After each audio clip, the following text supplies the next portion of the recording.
Andi. Sebenarnya saya nggak ada persiapan apa-apa untuk tampil di depan ini, Bapak, Ibu, dan saudara sekalian.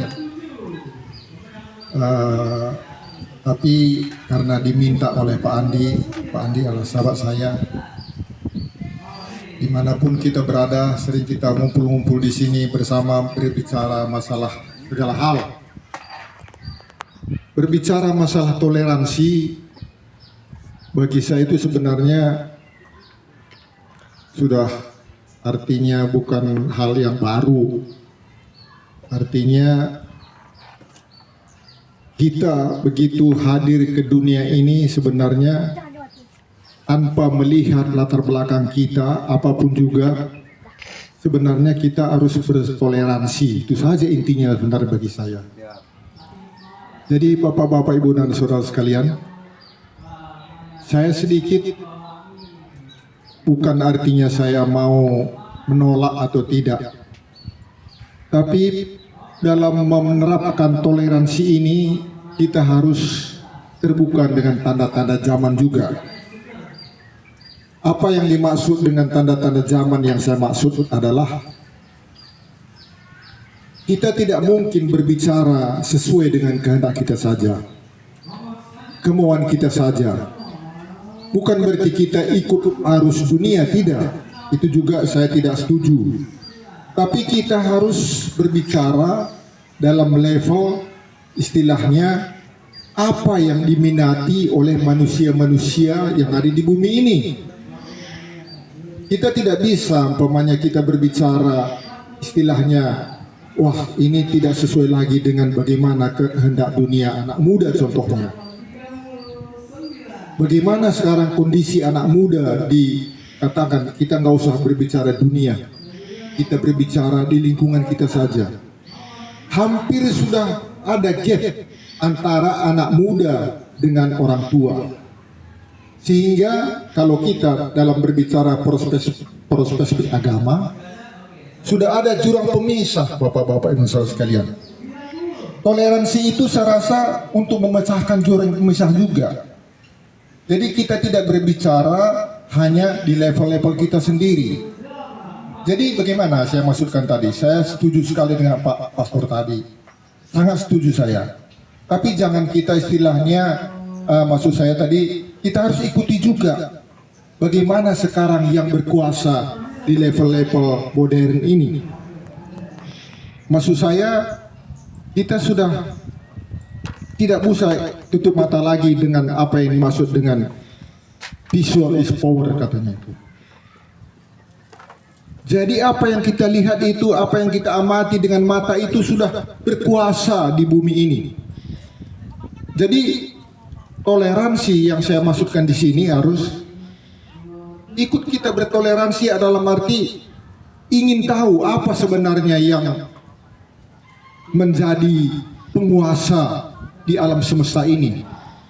Ini salah satu, saya tidak melihat bahwa ini selalu toleransi itu artinya adalah antara agama dan agama yang lain, tidak.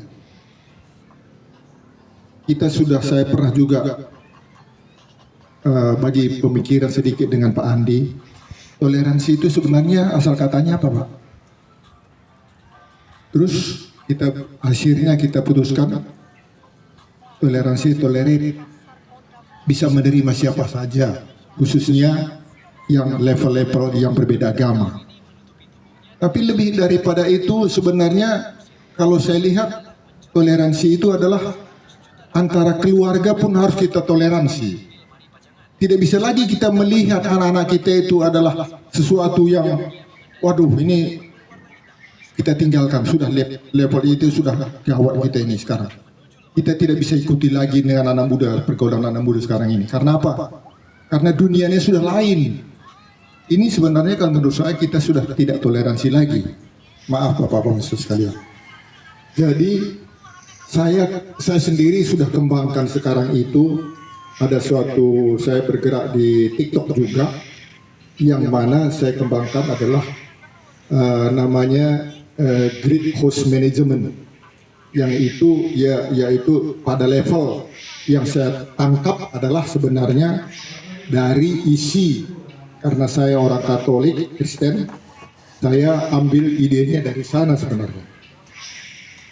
Ya, kenapa kita harus bersaudara? Karena intinya adalah karena kita ciptaan satu dan sama. Pencipta kita sama. Nggak ada alasan kita lagi istilahnya kita dari mana, suku mana, tidak.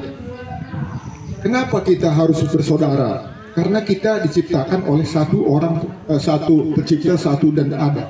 Yang ada dan satu sama. Itu saja yang saya kembangkan di sana sebenarnya. Nggak ada yang lain. Ya, jadi kalau perspektif orang Katolik itu sebenarnya ada dua. Maaf ya, saya kemukakan sedikit sesuai dengan pandangan saya karena saya orang Katolik. Ketika orang Farisi dan macam-macam agama mengatakan, Tuhan, saya sudah ikuti semua 10 perintah Allah. A, B, jangan mencuri, jangan ini, jangan itu. Saya rasa semua kita sudah tahu ini 10 perintah Allah. Terus apa kata Nabi Isa? Yesus mengatakan, perintah itu hanya 2 katanya. Kasihilah sesamamu manusia dan kasihilah Tuhan Allahmu. Selesai. Jadi saya bilang alasan kita untuk mencintai satu dengan yang lain itu bukan tinggi-tinggi. Jangan kita selalu melihat ini latar belakangnya, ini ilmunya apa. Tidak perlu sebenarnya. Kenapa kita harus cari yang tinggi-tinggi, harus belajar filsafat ini? Enggak perlu. Saya mencintai saudara karena saudara adalah pencipta yang satu dan sama dengan saya. Selesai. Jadi artinya kita juga bersaudara. Tidak ada alasan lain. Apapun, saya nggak mau melihat agama saudara ini, kupucu ini, enggak. Bahwa kita bersaudara karena kita ciptaan satu dan sama. Itu saja. Kita manusia. Artinya kemanusiaan kita itu sama. Saya punya istilahnya pikiran, kehendak dan emosi. Ya. Saya punya tubuh. Tubuh saya itu ada 5 panca indera. Ada telinga, ada hidung, ada mulut, dan ada kulit. Selesai. Ini manusia. Tidak ada yang manusia yang sama dengan seperti itu. Nggak ada yang lain. Kalau bukan dia punya itu, tidak manusia. Jadi itulah alasan saya kita saling mencintai. Itu saja Bapak. Terima kasih. Dan kalau ada kata-kata saya kurang mungkin tidak relevan, mohon dimaafkan. Ya, terima kasih.